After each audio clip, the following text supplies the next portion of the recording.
Society Hispanic Psychiatric Lifetime Achievement Award 2021, miembro de honor de la Asociación Psiquiátrica de América Latina, APAL 2018, es coordinador fundador de la sesión de juego patológico y otras adicciones comportamentales, exsecretario regional de los países bolivarianos de la APAL 2016-2018, miembro de la Avisor Scientific Board de Responsible Game 2014. Si seguimos leyendo el currículum de nuestro amigo y compañero y colega César Sánchez, bueno, más los libros escritos, docente, universitario, bueno, no vamos a poder oír el tratamiento que es pionero, César Sánchez en este tema en el mundo, ¿no? Del tratamiento, pero lo que se llama protocolizado, pues, de las adicciones y de las apuestas a los juegos, ¿no? De modo que, bueno, bienvenido, César. Un gustazo tenerte por acá nuevamente. Y bueno, el escenario es suyo. Sí, para compartir la pantalla, que todavía no tengo autorización para poner el... Y yo te tengo que autorizar. Sí, aquí dice, no tengo permiso para compartir tu pantalla. Tienes que autorizarlo para yo ponerla. Ya le estamos dando el permiso, doctor. Ya. Perfecto. Viste que yo no mando, no soy yo quien manda. Siempre manda la mujer siempre. ¿Sí?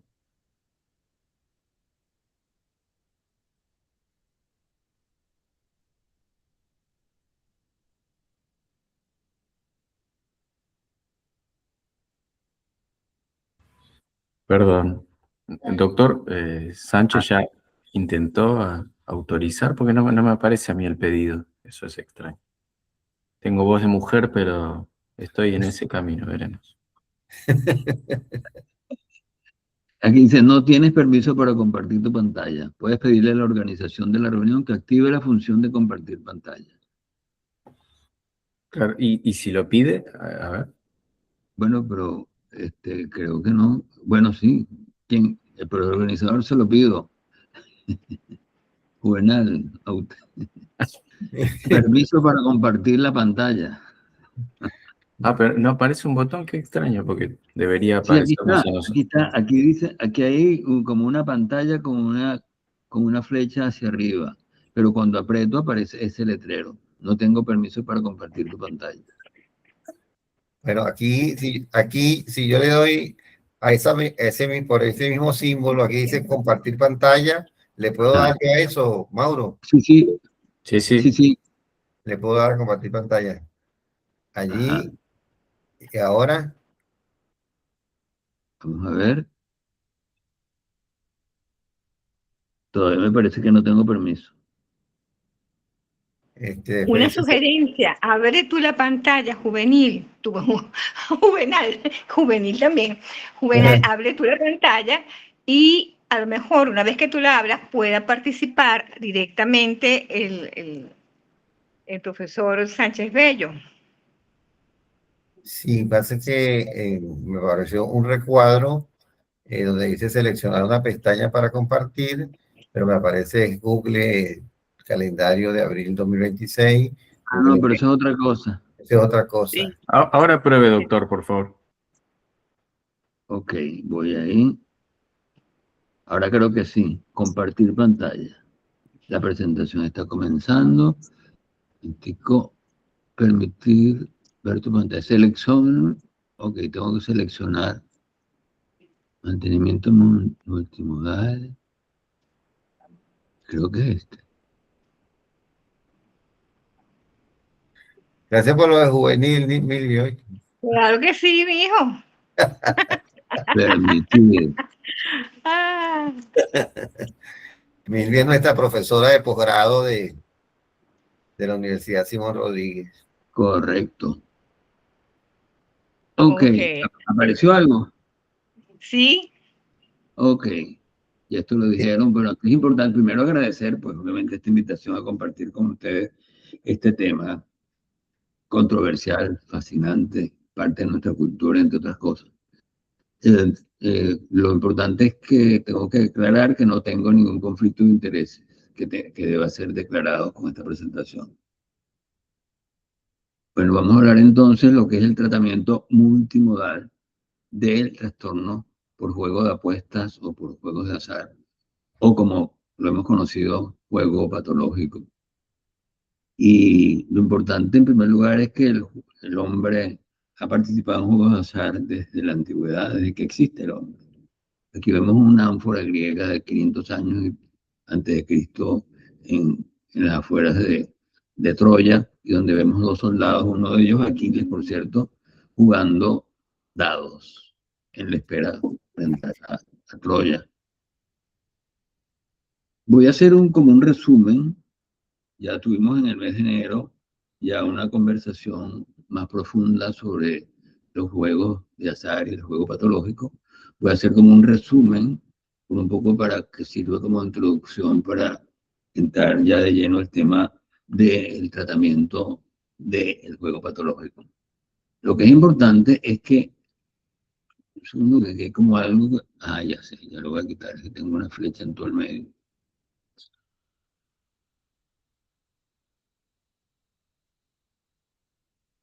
Listo, ahora sí. Bueno, para comienzo del siglo XXI ya pues, los juegos de azar forman parte de nuestra cultura. Luego de periodos de intolerancia, de persecución de los juegos de azar, pues ya forman parte de nuestra cultura.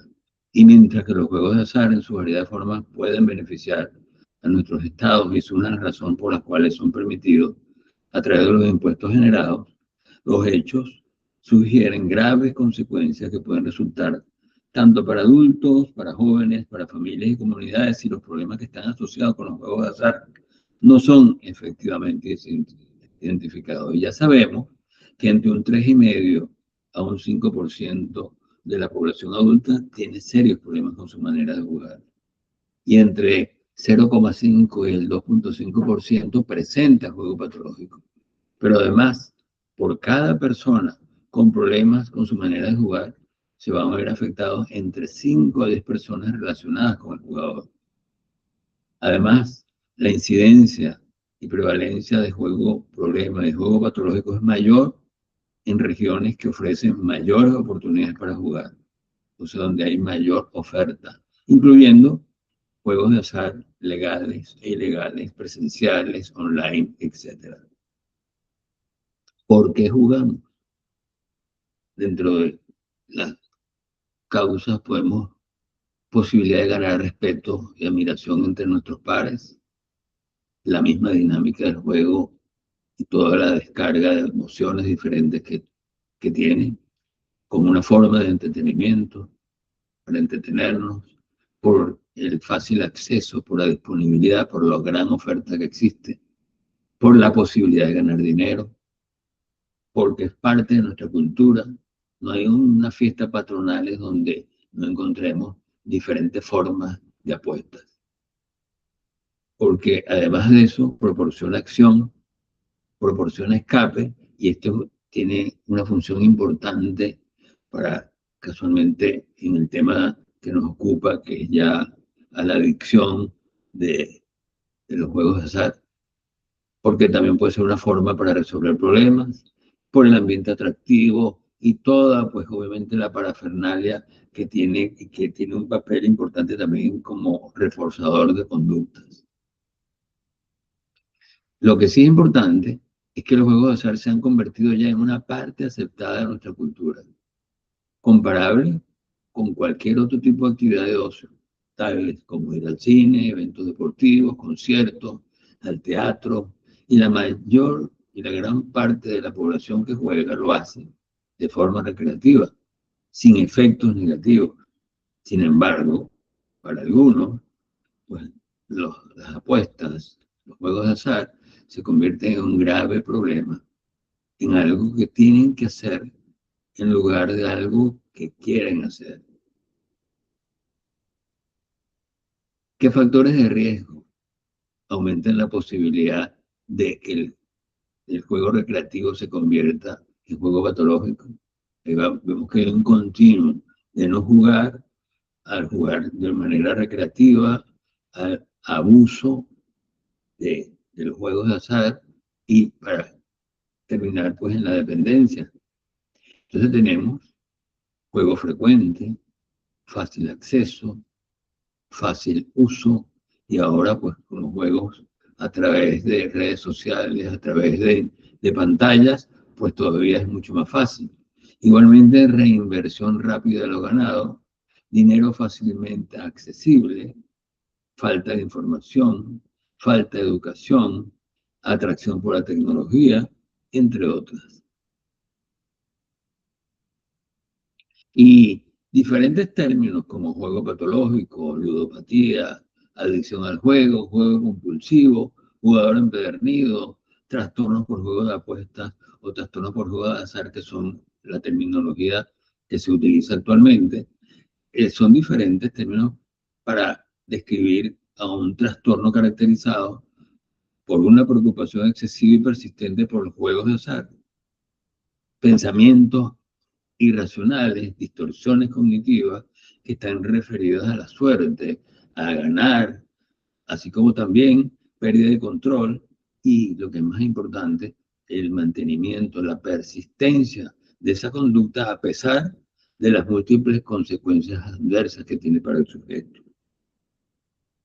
Fíjense que ya desde el año 1980 aparece por primera vez y es reconocido ya como una enfermedad mental el juego patológico, en aquel entonces en el DSM-3, igualmente en el año después en el ICD-10 de la Organización Mundial de la Salud. Ya incluso en esa época fueron incluidos como trastornos del control de los impulsos. Ya desde el año 2013, la Asociación Psiquiátrica Americana, pues ya lo incluyó en su guía de consulta de los criterios diagnósticos del DSM-5 y el ICD y el ICD-11 de la Organización Mundial de la Salud desde el enero del año 2022. Y esto es una enfermedad, en primer lugar, que hay que subrayar, que tiene una serie de características, que es una enfermedad crónica, progresiva, recurrente, o sea, las recaídas forman parte de la historia natural de la enfermedad y pueden ser parte del proceso. Y cuando ocurren y son bien manejadas, incluso pueden ser muy útiles. Además de eso, es una enfermedad multifactorial e incurable, pero también una enfermedad diagnosticable, controlable y también tratable. Cuando hablamos de la progresión en esta enfermedad, pues es importante subrayar este aspecto, esta característica. Entonces, por otro lado, es importante ver por qué nos preocupamos tanto por esta actividad, por los juegos de azar. Y consideramos entonces los juegos de azar como incluso como el juego patológico como una enfermedad catastrófica. Catastrófica porque a nivel personal, pues ocurre toda una serie de enfermedades relacionadas con el estrés, así como también depresión y ansiedad, abuso y dependencia del tabaco, del alcohol y otras drogas, igualmente por la suicidalidad.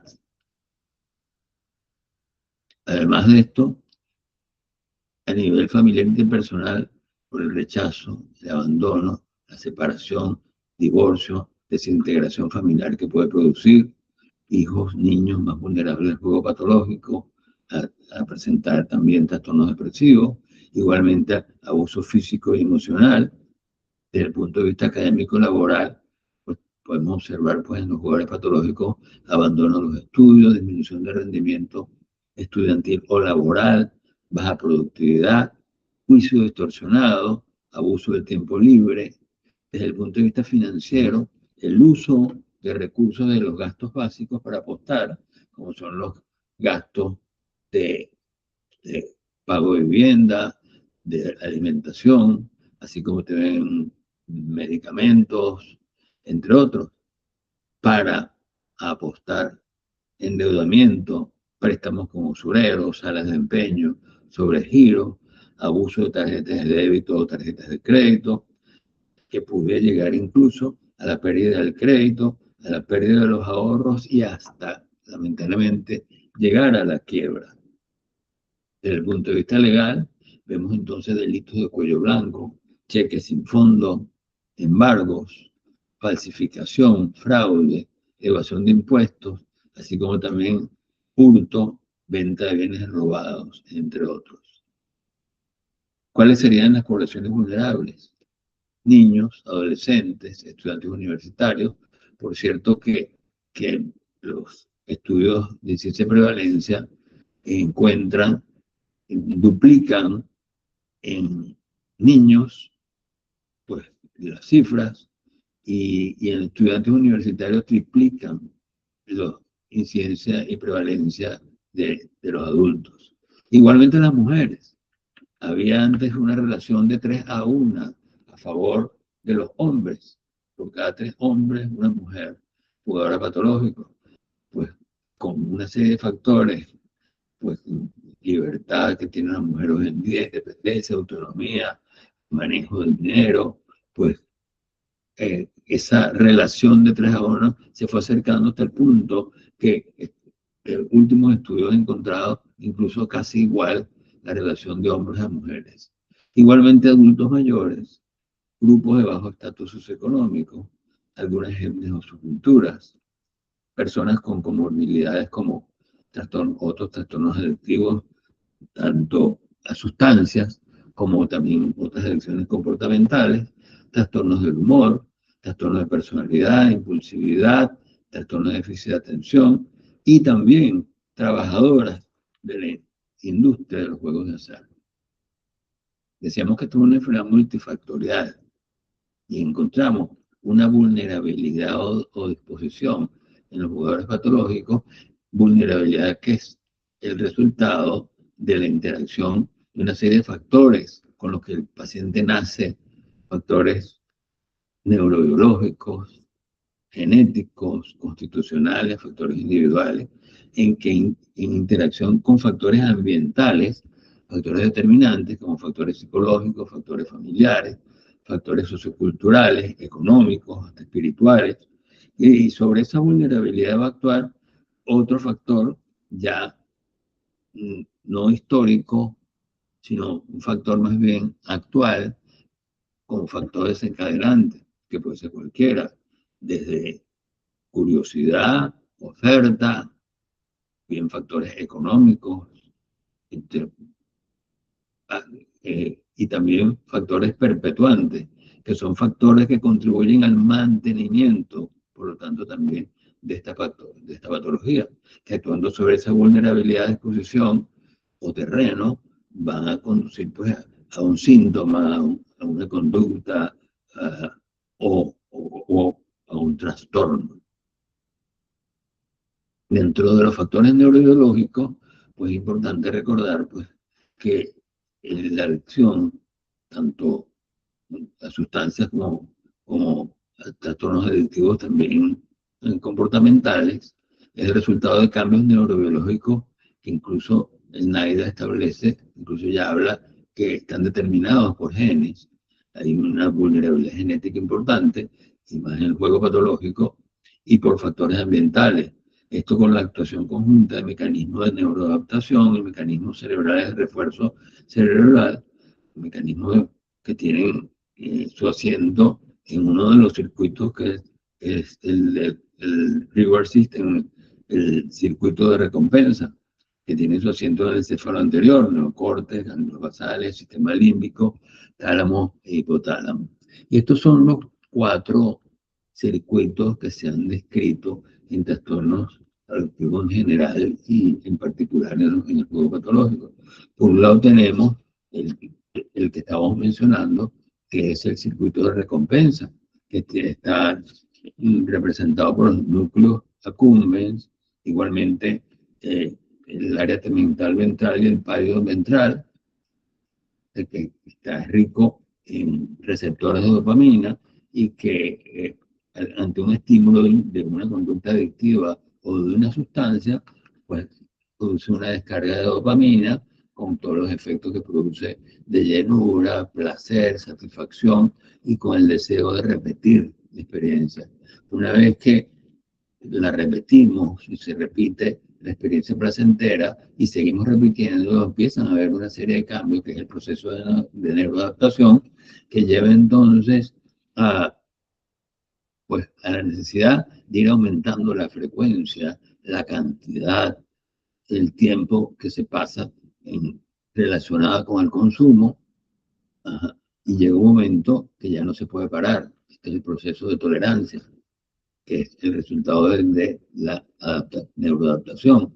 Y esa tolerancia hace que si la persona entonces en ese momento intenta dejar de jugar, pues entonces hay un malestar que lleva a que el individuo, el jugador, vuelva a jugar, encontrando que no solamente se alivia pues, el malestar que le produce el no jugar, y de ese momento ya queda atrapado en una gran contradicción, y es que ya no sigue jugando por placer, sino para evitar el displacer o el malestar que le produce el no poder jugar. Entonces, este es uno de los circuitos, como estamos hablando del circuito de las recompensas. Tenemos igualmente el que está relacionado con la memoria de aprendizaje, memoria emocional, que está pues, formado por el hipocampo y la amígdala, y la respuesta también al estrés, y que de alguna manera es rico también en receptores ya de noradrenalina. Tenemos también el circuito de la motivación, de los impulsos, que está representado por la corteza orbitofrontal, y tenemos, estos son todos pro juego, que llevan a jugar, a repetir la experiencia. Y tenemos otro que es el circuito de control inhibitorio, que está dado por la corteza prefrontal, entonces, que es además de ser el centro de control cognitivo superior, hay funciones como planificación, toma de decisiones, etcétera, etcétera, la memoria de trabajo, la regulación emocional, pero lo que nos interesa, y que es algo que es muy importante, es que es la que controla nuestros impulsos. Entonces, si están aumentados los circuitos de recompensa, memoria y aprendizaje emocional y motivación de los impulsos, y fallan nuestros mecanismos de control, pues la tormenta perfecta. Fíjense que el NIDE establece que plantea que los modelos de tratamiento que están siendo estudiados incluyen aquellos que alteran los sistemas de recompensa y motivación, que interfieren en las respuestas condicionadas y que además que promueven la plasticidad de circuitos cerebrales disfuncionales.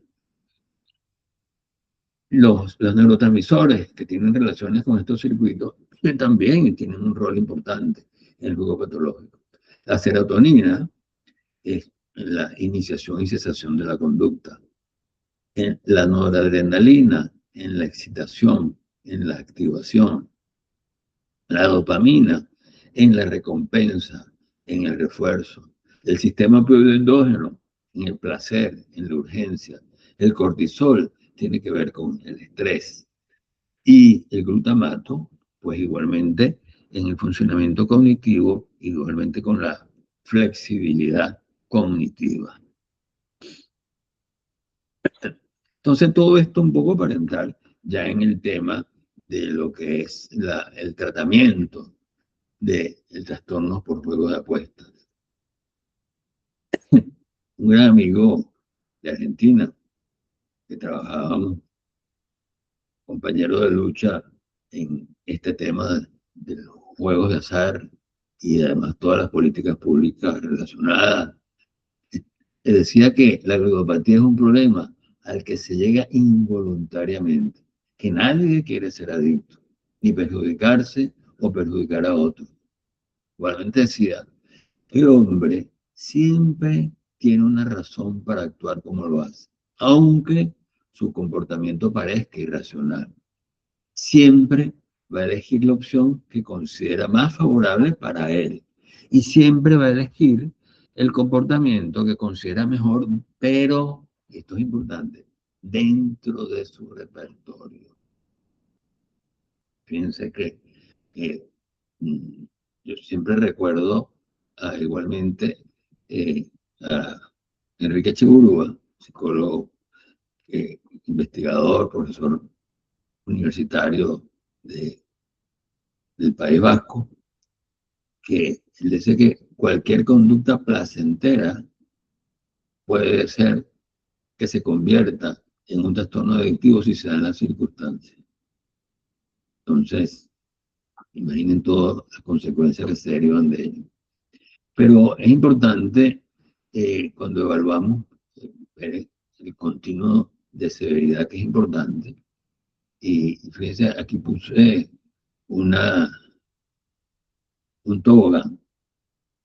Y yo siempre hablo de lo que es el punto de no retorno, que en ese uso que va en aumento, llega un momento que hay un punto de no retorno que cuando lo pasamos ya no hay vuelta atrás. De allí, pues, lo del tobogán. Si nosotros, mientras vamos subiendo hacia el tobogán, en cualquier momento dado podemos parar y podemos bajarnos. Pero una vez que nosotros ya caemos por el tobogán, ya ahí ya no podemos parar. Así ocurre. Entonces, no retorno, ya no hay vuelta atrás. Ya los cambios ya son irreversibles. Yo voy a ser adicto para toda mi vida. Y esto es importante porque muchas veces los jugadores vienen a la consulta diciendo, doctor, yo quiero aprender a jugar. O sea, yo quiero jugar sin problemas. Lamentablemente para una persona, jugador patológico, no puede hacerlo ya, porque como lo estoy diciendo, esos cambios que ocurren en su organismo, producto de la neuroadaptación, ya no revierten. La persona puede pasar un día, una semana, un mes, un año, 10 años, 20 años, y el día que vuelve a jugar, ahí vuelve otra vez al foso. Por cierto que con todos los cambios que ha habido en relación al THC, pues pacientes piden muchas veces, yo quiero aprender a consumirla sin las consecuencias negativas. Ahí ocurre lo mismo. Ok, y aquí está pues algo que los que trabajamos en edición lo conocemos muy bien. Pues obviamente todas las fases de cambio descritas por Prochaska y Clemente y Norcross. Aquí voy a subrayar a Norcross porque nunca lo nombran. Siempre hablamos de Prochaska y Clemente, Prochaska y a Norcross, que también es parte del equipo, pues no aparece. Pero ok, él describió pues todas las fases por las cuales, o las etapas que se pasan cuando uno decide hacer un cambio importante en su vida. Y el primer paso, él lo llamó, la primera etapa, precontemplación. Yo lo llamo más bien negación. La persona no tiene conciencia de las consecuencias negativas y de los problemas que se derivan incluso de esa actividad. O sea, negación. Luego sigue lo que llamaron contemplación, que yo llamo ambivalencia, porque aquí la persona empieza a darse cuenta de las consecuencias negativas, pero no piensa en la posibilidad de parar. Piensa incluso que él puede manejarlo, que puede controlarlo. Es un sí, pero no. Hay muchos pacientes, pues, deciden y uno recuerda en Navidad, todas las decisiones de enero, de empezar una dieta, de entrar al gimnasio, etcétera, etcétera, donde incluso algunas personas lo inician, pero luego lo dejan. Entonces, igualmente, la siguiente etapa es la etapa de preparación, donde ya la persona con más conciencia de las consecuencias negativas ya decide y pone incluso fecha de parar de consumir, parar de jugar. Y entonces esa etapa de preparación. Muchas veces, luego de esa decisión, la persona vuelve otra vez y está en un ciclo donde está la mayoría de los adictos, de negación, ambivalencia, preparación, negación, ambivalencia, preparación. Pero cuando en la salida luego, después de, o el paso siguiente a la preparación, viene la acción. Es cuando la persona, ya el jugador, decide parar y para. La acción es ya parar. Pero una vez que paro, ya pues entonces el siguiente etapa es cómo me mantengo sin consumir, o sea, el mantenimiento. Y muchos pacientes, pues en este mantenimiento recaen.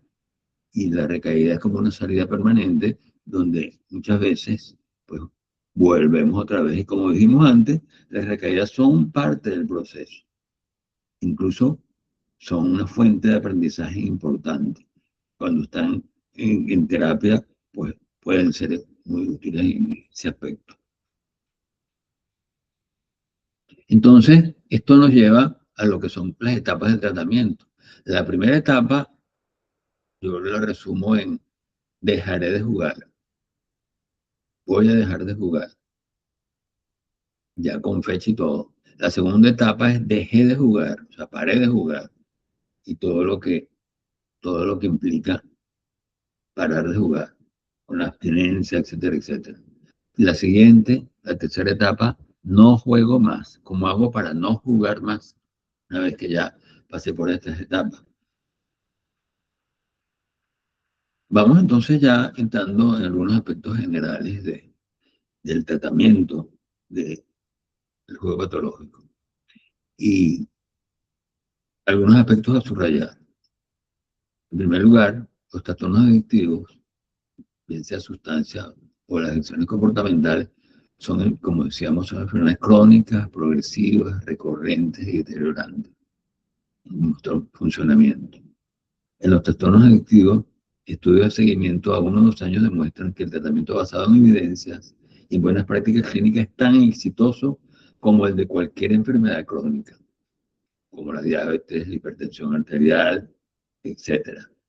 Y que utilizando técnicas demostradas como efectivas, 1/3 de los pacientes obtienen remisión total, otro tercio remisión parcial. Es bueno entonces dejar de lado algunos mitos. Uno de ellos es que el tratamiento de las adicciones no sirve, no vale la pena porque no tienen resultados.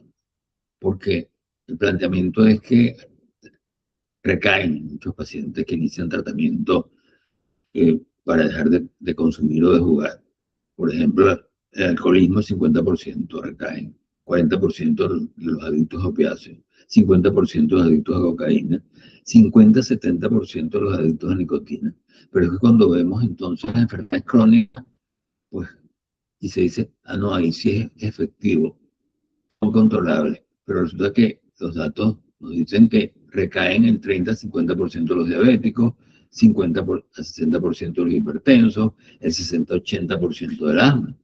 Entonces, esto es importante tenerlo en cuenta, que además la conciencia de enfermedad y la motivación a recuperarse es clave mediano y largo plazo para el pronóstico. Y es uno de los primeros objetivos de tratamiento.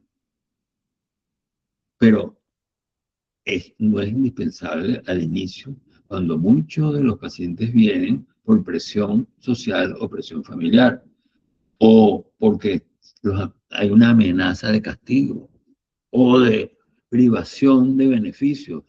Entonces el paciente muchas veces viene, los jugadores vienen muchas veces, bueno, como una forma también de supervivencia. Voy al tratamiento que es por lo que ellos, que es lo que mis familiares quieren, y tratan de ser un buen paciente, entre comillas, que sabemos que no es posible. ¿Cuáles serían los principios para un tratamiento efectivo? En este sentido, la medicina basada en evidencia sugiere que debe tener una duración de tratamiento apropiada, que tanto pacientes y familiares deben involucrarse y conocer en detalle el programa terapéutico, que debe ser por fases bien definidas, que deben de utilizarse tratamientos integrales. Si estamos hablando, además de una enfermedad multifactorial, Por lo tanto, estos tratamientos deben incluir la parte biológica, la parte psicológica, la parte social, con objetivos específicos y evaluación periódica. Que el tratamiento debe ser un continuo, desde las estrategias de evaluación, el tratamiento propiamente dicho y las medidas de rehabilitación y reinserción social. La evaluación, pues toda la información que se va recogiendo en la misma, pues debe ser ya parte del tratamiento, debe ser manejado desde ese punto de vista. Igualmente, el tratamiento de las comorbilidades médicas y psiquiátricas, ya que cuando se incluyen y que deben ser incluidas, como vamos a ver, mejora el pronóstico. Por otro lado, el monitoreo conductual de las conductas de juego debe hacerse durante todo el curso del tratamiento. El tratamiento también debe ser visto como un proceso que puede requerir múltiples rondas de tratamiento, con reincidencias o recaídas que son habituales y no necesariamente un signo de fracaso, que muchas veces lleva a la frustración y muchas veces lleva a la suspensión del tratamiento o al castigo, muchas veces desde el punto de vista social y familiar. Los síntomas pueden ser abordados de diferentes perspectivas, desde el punto de vista patológico, patogénico, o bien como un trastorno del control de los impulsos, donde predomina problemas con trastorno del control de los impulsos, o como un trastorno adictivo, o personalidad de búsqueda de sensaciones.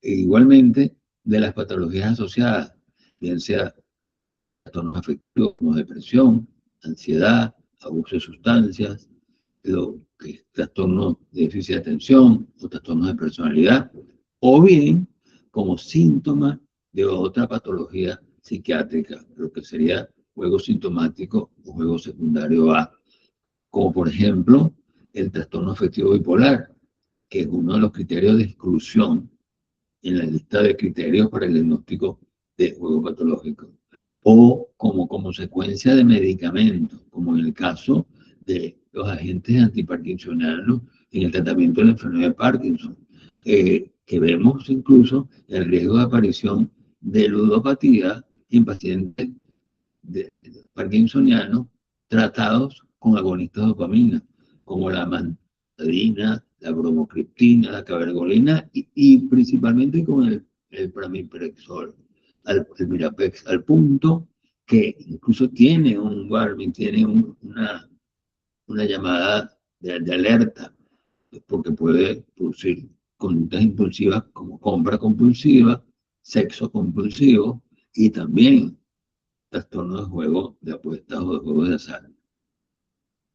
Ok. ¿Cuáles son los objetivos generales del tratamiento? En primer lugar, la abstinencia,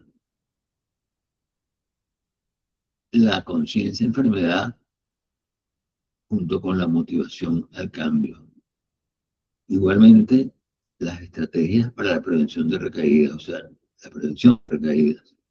El programa de pago de deudas, eso es parte, como vamos a ver, el tratamiento de la comorbilidad médica o psiquiátrica, el abordaje de los conflictos individuales y familiares, que puede ser sustrato o base para el juego, los programas de readaptación familiar y social, de reinserción social productiva, y lo que implica cambio en el estilo de vida. Las alternativas, que es adoptar un estilo de vida más sano, que brinde la satisfacción, el desafío y la excitación que el juego les produce. ¿Cuáles serían las acciones a desarrollar? En primer lugar, establecer entonces un contrato terapéutico claro, despertar la confianza en el paciente y la familia. Por eso es fundamental entonces la información, igualmente la educación de la familia, acerca de qué ocurre, por qué está ocurriendo, qué puede ocurrir, cómo podemos contribuir a que no ocurra, entre otras cosas. Igualmente, y esto lo subrayo y va a aparecer varias veces, pues el diagnóstico, ¿sí?, identificación y tratamiento de las comorbilidades. Y debe ser un servicio asistencial permanente, con además asesoramiento y asistencia legal en la mayor parte de las veces.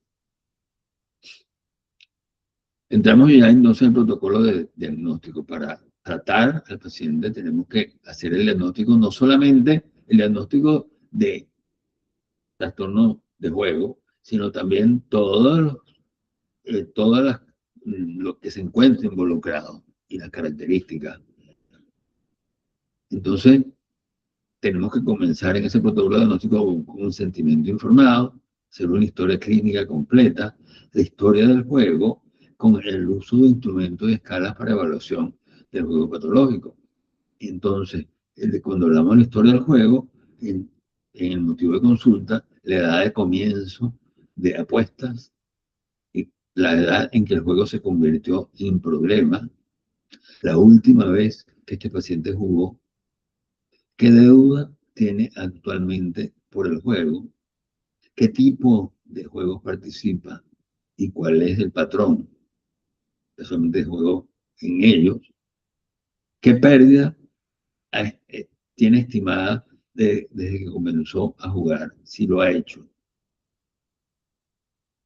si se encuentra en grupos de apoyo o asistido, si ha recibido tratamientos anteriores para su trastorno de juego y cuánto ha sido el tiempo más prolongado que ha tenido el paciente sin jugar.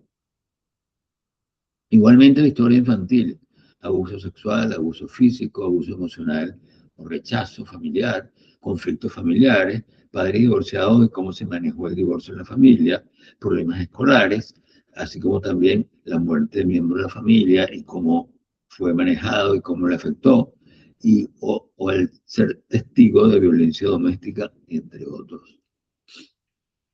En relación a la comorbilidad, los antecedentes personales, y tenemos igualmente antecedentes de conducta de juego previas, trastornos de personalidad, abuso de sustancias, historial laboral y legal, así como otros, y también los antecedentes familiares, porque, como decíamos, hay factores genéticos importantes en el juego patológico que se han demostrado no solamente por estudios de familia, igualmente de estudios de gemelos y genealógicos, sino también de genética molecular. Entonces es importante por eso profundizar un poco en ello. Igualmente, la comorbilidad, como estamos diciendo, en relación a trastorno de déficit de atención, el trastorno afectivo bipolar, en depresión mayor y trastorno obsesivo compulsivo.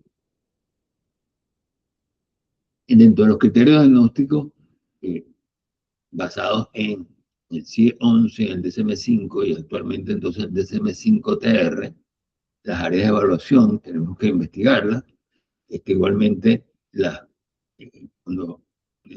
cuál etapa de cambio se encuentra el paciente. Para esto tenemos cuestionarios para ello. Y cuál es la severidad del problema. Igualmente, cuáles son los factores precipitantes y los factores desencadenantes.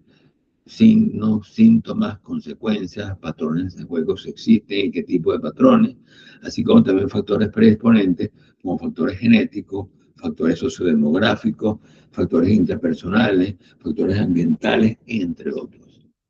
Dentro ya de las escalas de medición, ya específicamente el juego patológico tenemos, pues, por un lado, las más utilizadas que son las SOX, la SOX Gambling Screen, igualmente tanto para adultos como para adolescentes, la escala NOTS, que se basa en el DSM-4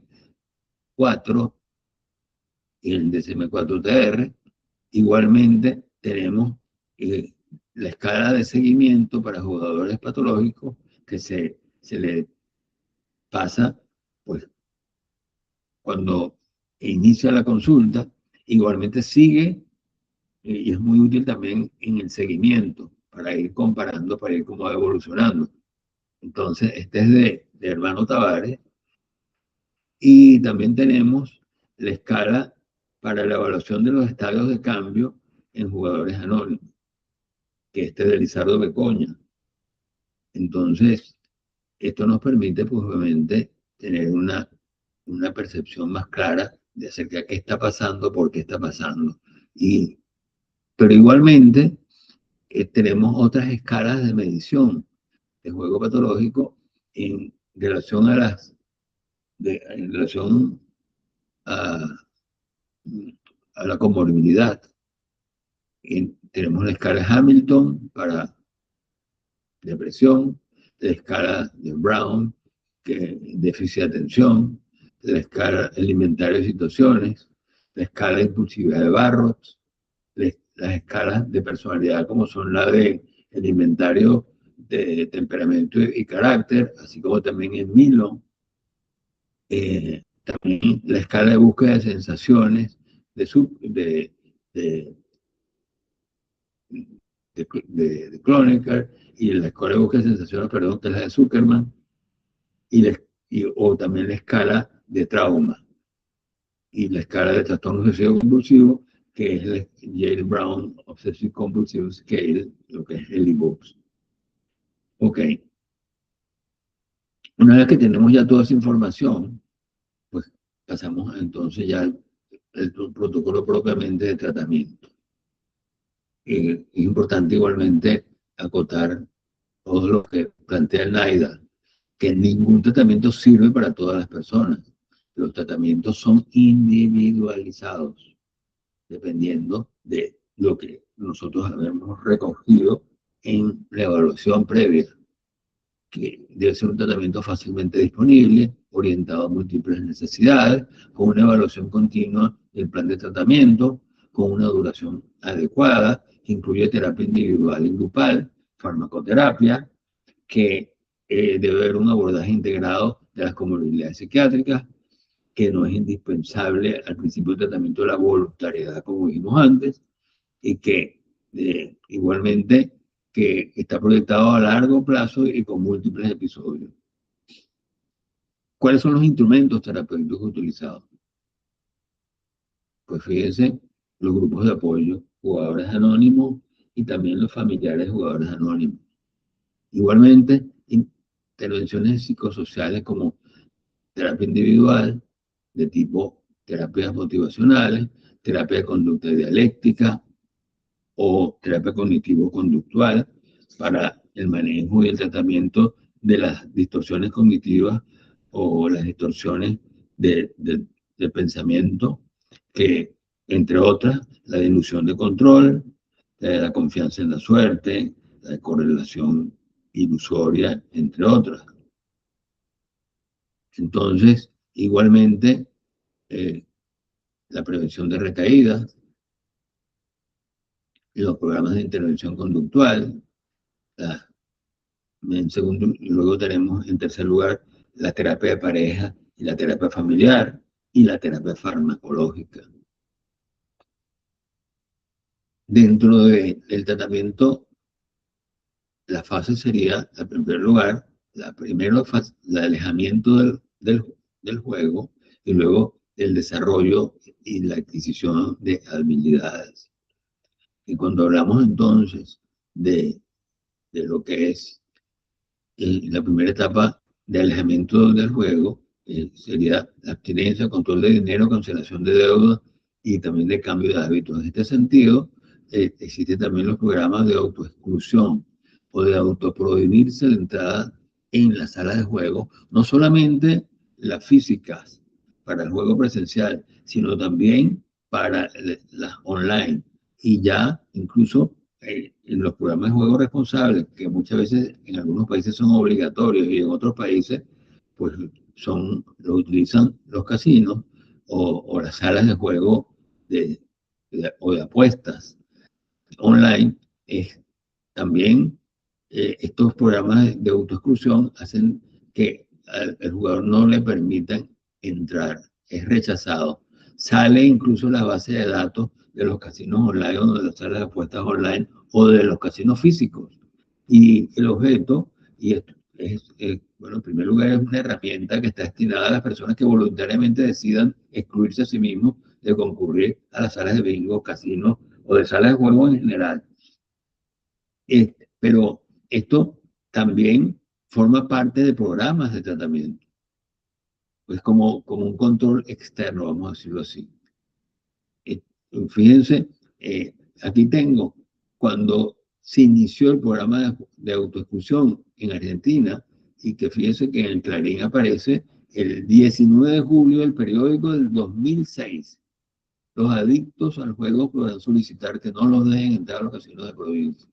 Y fíjense, esto es una fotografía que yo tomé en el casino de Mar del Plata, cuando estaba asistiendo a un congreso de la Asociación Psiquiátrica Argentina. Señor apostador o apostadora, usted puede solicitar su autoexclusión de los casinos provinciales suscribiendo el formulario respectivo que se encuentra a su disposición. Entonces, esto es una forma. El control del dinero. El control del dinero es un aspecto muy importante. En primer lugar, manejo del sueldo. Y es básico determinar todas las fuentes de ingresos del jugador y que éste además transfiera voluntariamente cheques, tarjetas de crédito, de débito o cualquier medio para obtener dinero al familiar que corresponde. Esto es la primera etapa del dinero donde el paciente, el jugador, no puede manejar, no puede tener dinero, porque esto es uno de los factores de altísimo riesgo para recaída. Igualmente, como estoy diciendo,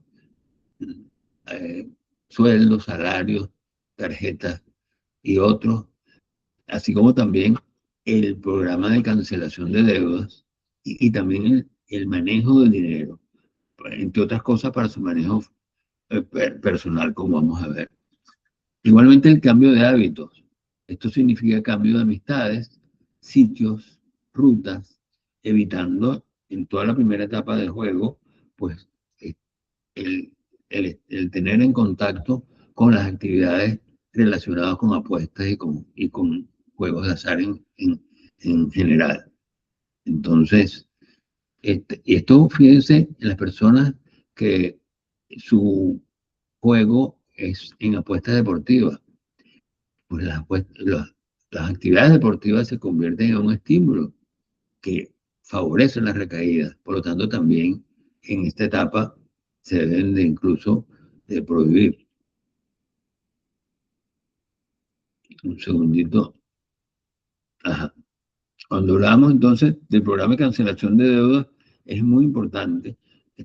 Debe de identificarse y hacer una relación de todas las deudas y además el diseño a cargo del jugador de un plan de pago, un plan de devolución. Y esto, en primer lugar, para eliminar con la mayoría la causa de posibles recaídas. Muchas veces las recaídas son por la presión que tiene el jugador al pago de las deudas. Entonces debe hacer reuniones acompañados de familiar para llegar a acuerdos de pago, pues obviamente a las personas que les debe dinero. Y obviamente se debe cumplir. Además, otro aspecto que es importante es que el jugador para el pago de los deudas tiene que ir acompañado del familiar, pareja o familiar, porque eso es otro de los aspectos críticos en relación a las recaídas. Muchas veces los prestamistas se encuentran en la misma sala de juego y el paciente para pagar tiene que entonces que ir a la sala de juego, ir a la sala muchas veces VIP, atravesar entonces una sala llena de máquinas con sonidos y estímulos que muchas veces en el camino del paciente piensa, uy, y si juego, gano dinero, te pago entonces la deuda y me quedo además con una ganancia. Y ahí vuelve otra vez a recaer y a repetirse el ciclo. Entonces, es importante esto. Los familiares nunca deben de pagar las deudas de su familiar jugador, porque en primer lugar, el paciente no aprende la experiencia y va a pensar y se refuerza entonces uno de los criterios del diagnóstico es que el jugador siempre piensa que cuando está ahogado por las deudas, siempre va a venir un familiar o alguien que va a pagarle las deudas. Entonces no debe, a menos de que haya una amenaza de vida o un alto riesgo, principalmente cuando los jugadores recurren a prestamistas o a personas probablemente vinculadas a crimen organizado Entonces, donde a lo mejor un familiar sí puede pagar, pero en calidad de préstamo, porque el paciente debe de pagarle a ellos, pues obviamente, la, eh, los préstamos y las deudas relacionadas con el juego. Ok, por lo tanto, es importante la lista de personas y el monto que debe a cada uno de ellos y tener ese plan por escrito. Ok, César, ya estamos cuando hablamos entonces, en hora, ¿aló? ya estamos en hora. Sí, faltan 5 minutos, ya estamos al final también. Tenemos entonces cambio en el estilo de vida que ya habíamos dicho, que implica un equilibrio entre deberes, deseos, etcétera, etcétera. Igualmente, cuando hablamos de recaída, pues implica la identificación de riesgo elevado y las estrategias para enfrentarlos, identificar los riesgos comunes, como es el dinero, personas que juegan, bebidas alcohólicas, identificar los riesgos específicos para el paciente, de tal manera que con eso evitamos enfrentar la situación solo. Los factores de riesgo de recaída son la cercanía al sitio de juego, el valor social del dinero, la falta de habilidades, la incertidumbre y el deterioro consecuencia del juego. Farmacoterapia, esto es para la abstinencia, regulación o comorbilidad, y podemos identificar que hay un tipo de jugadores donde predomina la impulsividad y la compulsividad, otro donde es el buscador de sensaciones, de estímulos fuertes, o el apático, donde predomina el síndrome amotivacional, que son más los adictos. Y cada uno de ellos tienen tratamientos farmacológicos diferentes. Se han utilizado inhibidores selectivos de captura de serotonina con pocos resultados. La fluoxamina fue el primero de ellos que se utilizó, pero ha sido utilizado la acetalina, la paroxetina, entre otros. Igualmente, las moléculas duales como la mirtazapina, venlafaxina, que tampoco ha dado resultados pues, esperados. Igualmente, tenemos los que actúan sobre, como son el disulfiram, el naltrexona y la comprosate, que son antagonistas opiáceos. Igualmente, estabilizadores del humor, como el litio, que fue incluso el primer medicamento utilizado para el tratamiento farmacológico del juego, el topiramato igualmente, pero y antipsicóticos como la quetiapina y olanzapina. Se está utilizando últimamente la N-acetilcisteína, que es un fármaco que está demostrando un potencial importante para el tratamiento del trastorno del juego de apuesta debido a su acción sobre el sistema glutamatérgico, que puede ayudar a controlar las conductas compulsivas. Y realmente ha habido muy buenos resultados. Entonces, aunque no está aprobado, pues, y que faltan mucho más estudios, pero realmente se ve que va a ser una molécula con uso y con resultados prometedores. Ok, esto es un algoritmo donde básicamente tanto la acetilcisteína, en los pacientes a lo mejor que no quieren utilizar psicofármacos tradicionales, los pacientes que tienen comorbilidad psiquiátrica, si no presentan comorbilidad, utilizar naltrexona. Si sí presentan comorbilidad, entonces, si hay alcoholismo, considerar naltrexona igualmente, o uso de sustancias. Si hay trastornos del humor, entonces ya usar tratamientos específicos para la patología. Ok, entonces hasta ahora no se ha reconocido ningún psicofármaco con especificidad para el tratamiento de juego patológico. Lo que es importante sí subrayar es que el tratamiento farmacológico debe ser parte de un programa multimodal de tratamiento, no el tratamiento de juego patológico. Igualmente el resto, ¿qué otras cosas se utilizan? Ya esto ya para el final, pues el programa de asistencia familiar, asistencia laboral y legal, la psicoeducación familiar con las técnicas igualmente de manejo de ansiedad, etcétera, etcétera. Y la familia, que es fundamental también, así como el tratamiento de la comorbilidad, como dijimos previamente, es fundamental porque el juego patológico deteriora las relaciones de la familia. Hay importantes y frecuentes separaciones, divorcios, abandonos, interdicciones, cambio de funcionamiento de la misma, de los patrones jerárquicos Igualmente aumentan los problemas económicos, hay mentiras constantes, esto lleva entonces a la desconfianza, hay problemas legales con la familia, por embargos, por pérdida de bienes o por pérdida de oportunidades para los hijos, lo que trae mucha rabia y termina en una pareja disfuncional con soledad, síndromes depresivos, entre otros. Por lo tanto, la terapia familiar es fundamental en el proceso terapéutico de rehabilitación para los jugadores patológicos. Ayuda a mejorar la jerarquía de los sistemas, restablece la confianza, mejora las relaciones interpersonales, entre otras. Internación, cuando hay poco sostén de consistencia familiar, red social empobrecida o nula, y hay daño o riesgo de peligro para sí mismo o para terceros. ¿Ok? Ok, entonces, sabemos que un problema emergente de salud pública es una adicción en crecimiento en su registro.